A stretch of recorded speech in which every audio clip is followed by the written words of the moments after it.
es wird auf jeden Fall eingerahmt und vielleicht kommen ja noch mal ein paar dazu.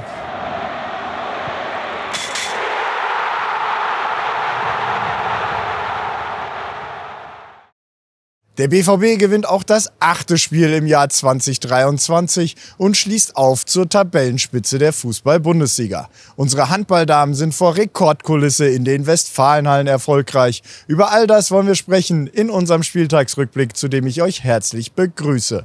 Später noch das Interview mit unserem Kapitän Marco Reus. Jetzt erstmal der Spielfilm der gestrigen 90 Minuten. Hier kommen unsere Netradio-Highlights.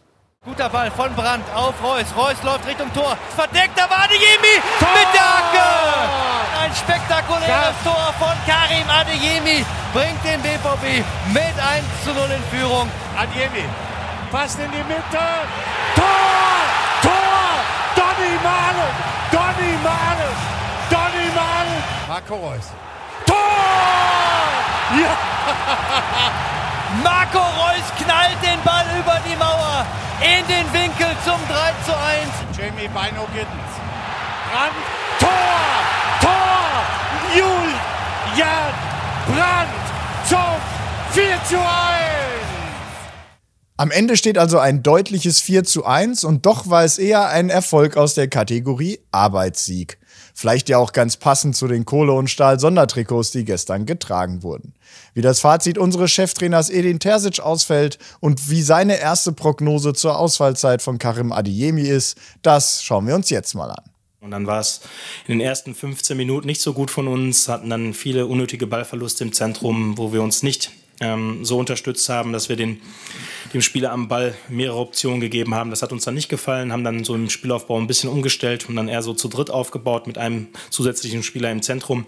Und dadurch haben wir dann die Kontrolle über das Spiel übernommen und konnten dann mehrere Chancen rausspielen und sind dann mit 2:0 in die Pause gegangen, haben dann trotzdem ein paar Dinge angesprochen, die uns nicht gefallen haben, die wir besser machen wollten, sowohl in der Offensive als auch in der Defensive, und sind dann nicht gut in die zweite Halbzeit gekommen. Gab dann sofort nach einer Minute das Gegentor, wo wir im Zentrum nicht diese Zweikampfwerte hatten wie zuletzt, wo wir nicht diese wichtigen Zweikämpfe führen wollten und auch nicht diese Konter unterbinden wollten. Das war in den letzten Spielen deutlich besser als in dieser Aktion.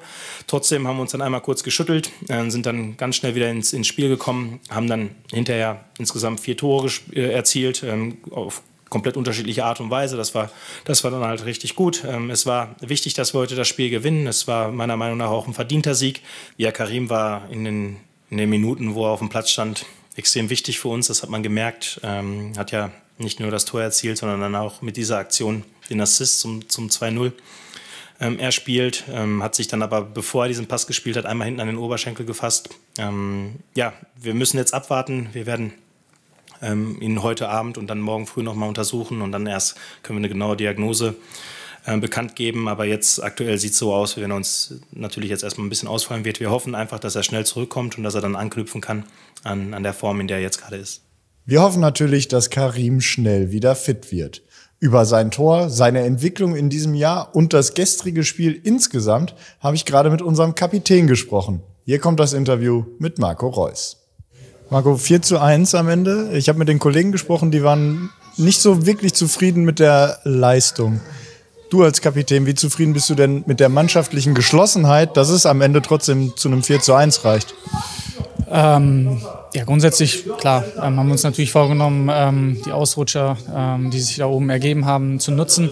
Das war unser größtes Ziel. Das haben wir am Ende geschafft, weil wir das Heimspiel gewonnen haben. Über die Art und Weise. Klar spielen wir momentan vielleicht nicht Sterne vom Himmel, aber wir sind halt momentan sehr, sehr effektiv, gewinnen halt die Spiele und sind halt so gesagt in so einem Flow.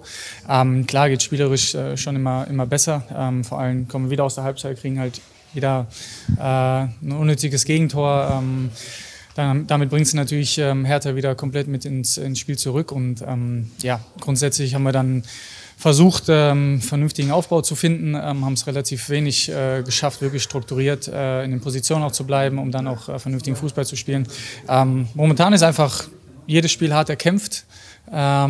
Ich sage ganz ehrlich, wenn wir es weiter durchziehen, dann nehme ich das auch mit. Wir dürfen jetzt bloß nicht zu negativ werden, sondern 8 Siege hintereinander. das hört sich sehr, sehr gut an. Und wir wissen auch, dass wir uns da nicht ausruhen dürfen und auch nicht werden, sondern ab Dienstag dann wieder ein neuer Fokus auf Hoffenheim legen müssen. Du selbst hattest entscheidenden Anteil, eine Vorlage, ein Tor. Machen wir es mal chronologisch mit der Vorlage. Auch da ging die Meinung auseinander. Schuss oder gewollte Vorlage? Nee, Schuss schon. Also ich habe ihn halt gar nicht getroffen. War dann eigentlich ein bisschen Glück, Zufall, dass Karim da steht. Macht er dann super, muss ich sagen. So instinktiv schnell zu handeln. Von daher war es auf jeden Fall ein Schussversuch. Danach gab es den Handshake, den haben wir dann vorher auch schon mal gesehen. Wie viel Arbeit steckt da so drin? Eigentlich relativ wenig, muss ich sagen. Karim ist da sehr, sehr offen, ich auch.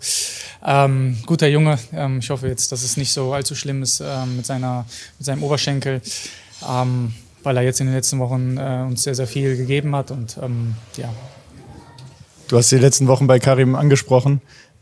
Wie kommt sowas zustande? Du als Kapitän, sprichst du dann auch mal mit ihm? Ist es der klassische Knoten, von dem man mal spricht, der dann einfach platzt und dann läuft's? Weil, ich sag mal, zumindest bei den Scorern konnte er sich ja im letzten Jahr noch nicht so auszeichnen.